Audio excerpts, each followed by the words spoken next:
Esta gráfica es el origen de los tumores testiculares de las células germinales. Vemos que de las células germinales salen el teratoma pediátrico y el tumor de saco vitelino puros que van a ser de la edad pediátrica. También de aquí nace el tumor intratubular, de donde van a salir después el seminoma clásico y el seminoma espermatocítico. El clásico es el tumor, el seminoma clásico es el tumor más común de los tumores testiculares y el seminoma espermatocítico aparece en pacientes mayores de 60 años. Y luego vamos a tener los no seminomatosos que corresponden al carcinoma embrionario, al teratoma, al tumor de saco vitelino y al coriocarcinoma. El teratoma y el tumor de saco vitelino en el adulto se presentan en forma combinada con otros tumores no seminomatosos. El carcinoma embrionario es un tumor de mal pronóstico y mientras más volumen de carcinoma embrionario exista, mayor la probabilidad de tener un pronóstico más agresivo. El coriocarcinoma representa el 2% de los tumores testiculares y este se metastatiza también a través de vía vascular, no nada más linfática.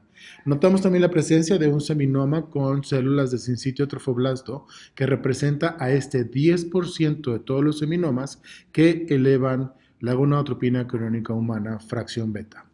El resto de los seminomas no elevan marcadores. Esta es la clasificación de los tumores según el TNM y esto es el tumor patológico. Nota como el T0 no hay evidencia de un tumor primario, en donde en el testículo solamente se encuentran cicatrices sin evidencia de neoplasia. El TIS es un carcinoma in situ, que es una neoplasia intratubular de células germinales, de donde proceden los no seminomatosos y el seminoma con sincitio trofoblasto posteriormente. El T1 es un tumor que está limitado al testículo y al epidídimo, pero que no tiene una invasión ni linfática ni vascular. Puede estar invadiendo la túnica albuginea, pero no invade la túnica vaginalis. El T2 es este tumor confinado al testículo y al epidídimo con invasión vascular y o linfática y que el tumor se extiende a través de la túnica albuginea con compromiso de la vaginal. El T3 es un tumor que ya sale del testículo y se va al cordón espermático con o sin invasión vascular. Y el T4 es un tumor que invade el escroto con o sin esta invasión vascular o linfática. Hasta ahí es la clasificación de la T. La M es la presencia de metástasis o no dentro del paciente con tumor testicular. El M0 son el paciente que no tiene metástasis. En el M1 sí hay metástasis presentes y se divide en M1A, que son ganglios no regionales o metástasis pulmonares. Hay que acordarse que los ganglios regionales para la distribución de las metástasis del cáncer de testículo son los ganglios retroperitoneales. Y el M1B son metástasis a distancias otras que no sean los ganglios no regionales y ganglios y pulmones. La N de los nódulos linfáticos de esta clasificación corresponde a N0 cuando no hay ganglios metastásicos aparentes en los estudios de extensión, que son la tomografía axial computada. El N1 es cuando hay metástasis que son menores a 2 centímetros en toda su conglomeración o en forma aislada. El N2 son mayores de 2 centímetros pero menores de 5 en forma aislada o en conjunto. Y el N3 son metástasis con nódulos linfáticos o masas de nódulos linfáticos mayores a 5 centímetros en sus dimensiones mayores.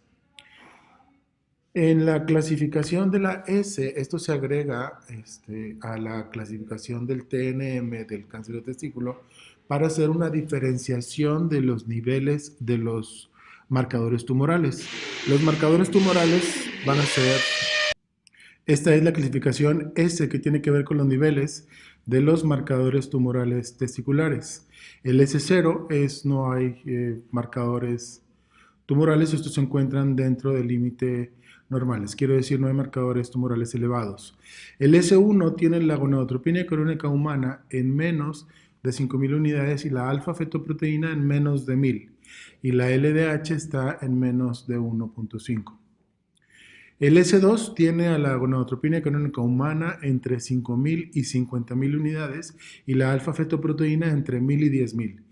Y la deshidrogenasa láctica está entre 1.5 y 10. Y en el S3, la gonadotropina canónica humana está por arriba de 50.000 y el alfa-fetoproteína por arriba de 10.000. Y la LDH está por arriba de 10. A mayor S, mayor progresión y agresividad del tumor. Esa es la clasificación primaria de los tumores testiculares, los cuales se dividen en tumores de células germinales y tumores no germinales. El 95% de todos los tumores corresponden a los tumores germinales. Después hay tumores secundarios y neoplasias paratesticulares que son muy raras.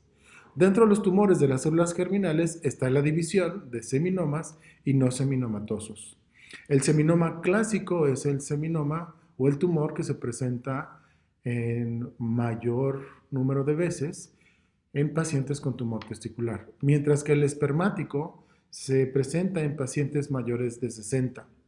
El seminoma anaplásico empieza a desaparecer y ya no están tomando en cuenta esta clasificación. Los seminomas puros no elevan marcadores tumorales, excepto el 10% de los seminomas que contienen células de sincitio trofoblasto. Los tumores no seminomatosos, como los veíamos en las diapositivas anteriores, son el carcinoma embrionario, que tiene que ver con mal pronóstico, el tumor de saco vitelino y el teratoma, que se presentan habitualmente en forma pura durante la edad pediátrica, pero que en la edad adulta se presenta en combinación con otros tumores, y el coriocarcinoma, que representa solamente el 2% de los tumores testiculares. Pero el coriocarcinoma tiene la desventaja de que produce metástasis a través de vía vascular, además de vía linfática. Los tumores testiculares se presentan en una forma ordenada en su respuesta biológica, desarrollo y crecimiento, y el primer sitio de relevo entonces son los ganglios retroperitoneales y el segundo sitio de relevo son el parénquima pulmonar. El coriocarcinoma obviamente se puede presentar en cualquier parte del cuerpo, en cualquier región anatómica. Anualmente se reportan alrededor de 5.000 casos en Estados Unidos y vemos cómo el promedio anual en la raza blanca ha ido aumentando a finales de los 60 y posteriormente aumentó el doble, mientras que en los negros americanos, en la raza negra americana, esta etiología o más bien epidemiología o incidencia no ha cambiado. Las neoplasias de células germinales testiculares tienen 3 picos. El más importante es el pico de la adolescencia tardía o el adulto joven, que es entre los 20 y los 40 años de edad. El otro grupo importante es el grupo pediátrico de 0 a 10 años, en donde se presentan principalmente el tumor de saco vitelino y el teratoma en forma pura.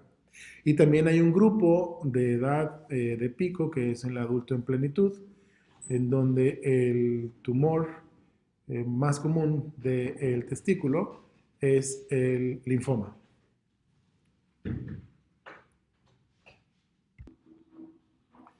No se han encontrado una influencia genética o factores que sean hereditables para el cáncer de testículo. Estos suelen ser comunes del lado derecho, igual que la criptorquidia. Hay que recordar que uno de los factores adquiridos o congénitos para la etiología del cáncer de testículo es criptorquidia. Del 2 al 3% de estos tumores se presentan en forma bilateral y habitualmente son la misma estirpe en un lado y en otro. Esta bilateralidad puede ser sincrónica o asincrónica. La histología siempre es la misma en ambos lados. Los factores congénitos y adquiridos que afectan el desarrollo normal de las células germinales, pues es la criptorquidia, disquinesia gonadal, carcinógenos químicos, trauma e inflamación testicular en forma importante. El trauma es uno de los factores que no se considera directamente como cambio para células cancerígenas, sin embargo es el detonante para que el paciente se dé cuenta de que tiene síntomas de tumor testicular. Las manifestaciones clínicas del tumor testicular son en la mayoría de las veces, aumento de volumen tumoral y un aumento de volumen testicular y un aumento en la consistencia del testículo. La sobrevida de esta patología va a alcanzar hasta el 90% de sobrevida a 10 años, siempre y cuando el tumor esté confinado al testículo, haya un buen seguimiento y se utilicen todas las herramientas de tratamiento existentes. Y esta sobrevida va a estar en relación al volumen tumoral en el momento del diagnóstico y en el estadio en el que se encuentre el tumor. Más de la mitad de los pacientes con tumores no seminoma-tosos tienen metástasis al momento del diagnóstico. Esto es siempre importante. La presentación clínica de esta enfermedad pues es un aumento de volumen y un aumento en la consistencia del parénquima testicular que habitualmente no es doloroso. Puede presentarse dolor en hipogastrio o escroto hasta en un 30 o 40% de los casos. Puede también haber un dolor súbito testicular que se presenta en el 10% y entonces aquí hay una confusión con una orquiepididimitis por el grupo de edad en el que se encuentra el paciente y solo en muy pocas ocasiones el diagnóstico va a ser ocasionado por infertilidad. Un paciente que acuda a la consulta para hacerle estudios de su infertilidad o oligoastenospermia o astenospermia, en donde se hace una biopsia de testículo y se encuentra, o se hacen estudios radiológicos del testículo y se encuentra una neoplasia. Como ya habíamos mencionado, el primer sitio de metástasis son los ganglios retroperitoneales y después los pulmones y después el resto del cuerpo. Así que los síntomas de pacientes con metástasis que van a ocurrir afortunadamente en menos del 10% son masas en cuello, síntomas respiratorios por metástasis pulmonares, síntomas gastrointestinales porque el volumen de los ganglios retroperitoneales empieza a desplazar a los órganos abdominales y estos empiezan a tener problemas de obstrucción. Lumbalgia cuando hay metástasis al hueso, dolor óseo por lo mismo, manifestaciones del sistema nervioso central porque puede haber metástasis en este sitio y entonces el paciente tiene alteraciones de la conciencia, tiene alteraciones de la memoria, pierde su orientación en tiempo y espacio. Y además puede haber edema pedio cuando la masa retroperitoneal es importante e impide el retorno venoso de los miembros inferiores. La exploración física la vamos a hacer bimanual hacia el escroto y toda área sospechosa que encontremos será aquella que se encuentre firme, que esté de consistencia aumentada y que sea fija a los tejidos adyacentes. Hay que hacer una determinación del estadio clínico para descartar la presencia hacia el cordón testicular y demostrar que el tumor está confinado al testículo. Esta invasión al cordón testicular ocurre hasta en el 15% de los casos. Y el método diagnóstico esencial para sustentar el diagnóstico será entonces un ultrasonido Doppler del testículo. El diagnóstico diferencial va a tener relación directa con escroto agudo y hay que demostrar que no hay una torsión testicular. Un ultrasonido Doppler demostraría la ausencia de flujo hacia el interior del testículo, lo cual diagnosticaría en forma inmediata una torsión de todo el testículo. Cuando hay un aumento de la vascularidad en el Doppler del testículo, entonces tenemos que hacer la diferenciación entre una orquiepididimitis aguda o una neoplasia con aumento de la vascularidad por la angiogénesis que existe en oncología. Es importante entonces descartar una epididimitis o una epididimoorquitis en pacientes de 20 a 40 años de edad.